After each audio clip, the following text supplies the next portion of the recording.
আরেকটি নতুন রান্না নিয়ে চলে এসেছি কলির রান্নাঘরে। এটা হচ্ছে পেঁয়াজকালি আর হচ্ছে ছোটো মাছের তরকারি। খুবই অল্প সামগ্রী দিয়ে হয়ে যাবে এই তরকারিটা। শীতের দিনে পেঁয়াজকালি দিয়ে ছোটো মাছের তরকারি খেতে খুবই ভালো লাগে।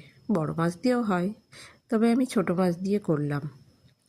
কড়াইটা চুলায় বসিয়ে তেলটা গরম হয়ে গেলে আমি সাদা জিরে ফোড়নে দিয়ে দিলাম।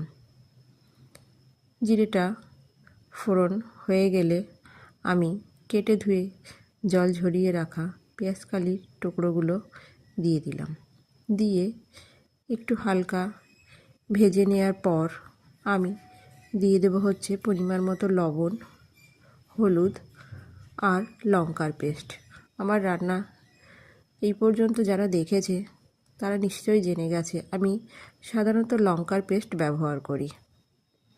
আর লঙ্কাটা সামান্য পরিমাণ একটু হলুদ দিয়ে বেটে একটা টিফিন কৌটাতে আমি ফ্রিজে তুলে রাখি, তাহলে অনেক দিন ধরে সেটা ব্যবহার করা যায়। আমি লবণ হলুদ লঙ্কা দিয়ে ভেজে নেওয়ার পর আমি ছোটো মাছ দিয়েও ভেজে নিয়ে দেখো পরিমাণ মতো জল দিয়ে দিলাম। জলটা দিয়ে আমি জলটা ফুল ফ্লেমে দিয়ে মিনিট 10 মতো আমি ফুটতে দেব। আমি এখানে বেশি ঝোল রাখবো না, তাই বেশি ঝোল করিনি। 10 মিনিট পর দেখো তরকারিটা আমার হয়ে গেছে। এবার নামিয়ে নেব। শীতের দিনে গরম গরম ভাতের সঙ্গে খুবই সুন্দর যায়। রান্নাটা কেমন লাগলো জানিও সবাই।